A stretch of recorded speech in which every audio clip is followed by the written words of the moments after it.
You called me, I'm a type 2 supernova. What does it mean? First, to understand a supernova or a type 2 supernova, you must understand a nova. Well, nova is an explosion that occurs after the death of a star. So, first, we should understand the life cycle of a star to understand the nova. So, what is the life cycle of a star? For example, we'll take our own sun, which is less than one solar mass, or which is just one solar mass. Solar mass is a unit in which we measure how dense a celestial object in space is. So, our sun, which is around one solar mass, Okay. is for you a big star, but in space it is actually small. Yes, in space it is actually small. So it starts through a nebula. So when a nebula is formed, and then the star keeps growing, and from blue it becomes red. From red it starts to become blue. So the thing that happens, the star starts growing. Our sun will live for 10 billion years. Already see around 6 billion years have gone. We have only few billion years to live. So we must cherish all these moments. That's why I'm going to tell you what is going to and what happens. So our sun is currently stable. Why is it stable? We should understand that also to get to know a type 2 supernova. There is nuclear fusion happening in the core of a star with the help of its nuclear fuel. When the nuclear fusion starts, the heat and pressure generated is spreading, which you might think makes the star bigger, but you haven't seen our sun growing in the sky. Why?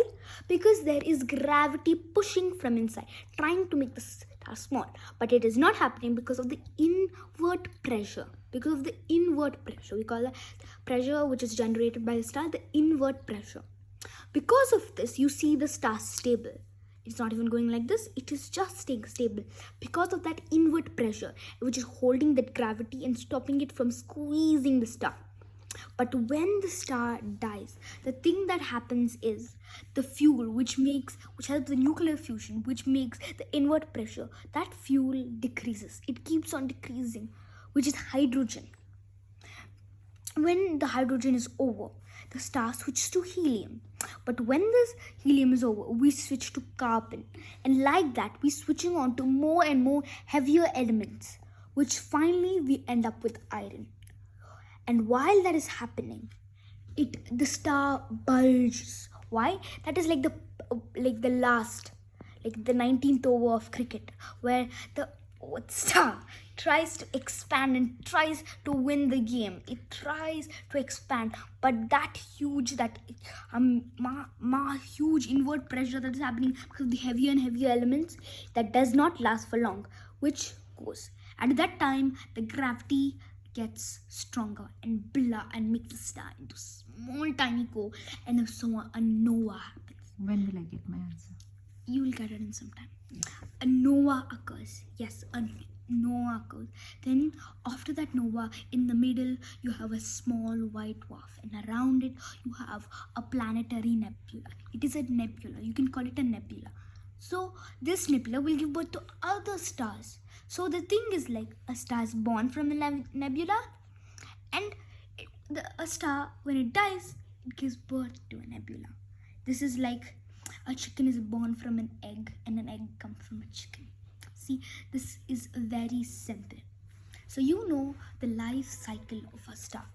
Our next thing, we go on to bigger star, more than 4 solar masses.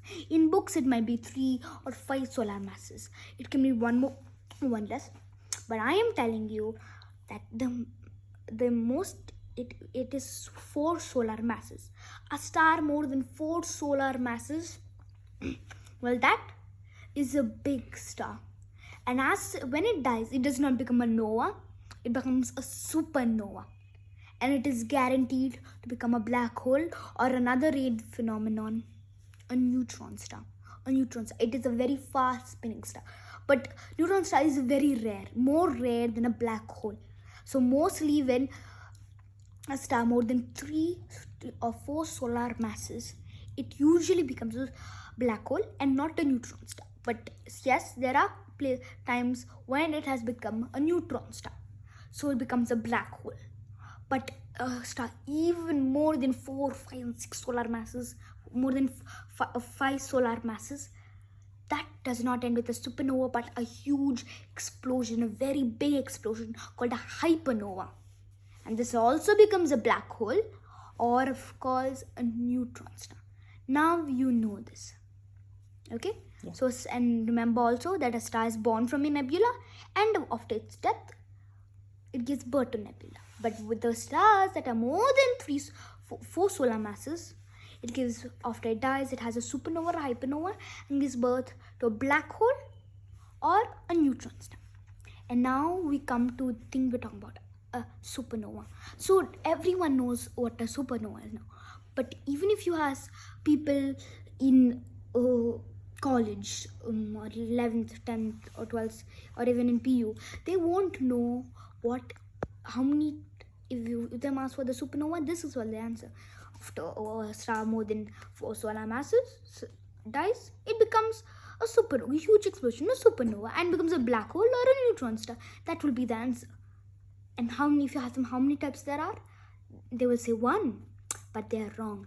There are 2 types of supernovas. The first is what I just explained you, when its fuel runs out, and the big star, again, it also gives a playoff, not only small star. It's a huge trying to win the match, but it won't, because the gravity will that fusion made by iron and other heavy elements in the last, it doesn't last for long. So the gravity wins and it turns into a supernova, and that is a type 1, and turns into a black hole or a neutron star, very rare neutron star, remember that. But what is a type 2 supernova? For this type 2 supernova, you will have to have a lot of imagination. So concentrate and get your minds in on the topic why we are here. Okay, the type 2 supernova. What is a type 2 supernova? Let's see. So this happens when there are binary stars, which are 2 stars revolving around each other, or 2 or more stars in few phenomena. It is actually taking place in one. The type 2 supernova is actually taking place and will take place in other binary systems which we have found.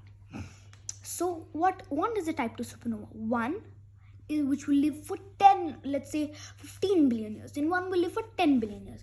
The one more than 15 billion years, well, that is more than 3 or 4 solar masses. But this other one which will live for 10 billion years is like a star. It's around 1 solar mass. And when it dies, it turns into a dense, what did I say? It's a white dwarf, the planetary nebula around it. And it's so dense that it can cross the Chandra. It is very, very dense. But around it is still revolving around another huge star which is more than 3 or 4 solar masses. They're all revolving like this. Okay? They're revolving around each other. So this is revolving around this, and this is revolving around this. So this, imagine it, white dwarf, and this is the huge star which is still alive. This white dwarf, while going around, starts sucking this other huge star which will live for a long time. The second star, it starts sucking it. And then what happens when it starts sucking it? When it reaches more than 1.4 solar masses, which is the Chandrasekhar limit. Remember, what is the Chandrasekhar limit? It is 1.4 solar masses. When this white dwarf reaches more than 1.4 solar masses, another huge supernova occurs, even though it is more, not as much as 4 solar masses. A huge supernova occurs. And after this huge rare phenomenon, the type 2 supernova, Wow. a huge supernova occurs. And now you know what a type 2 supernova is. Now I hope I've answered your answer on what the type 2 supernova is.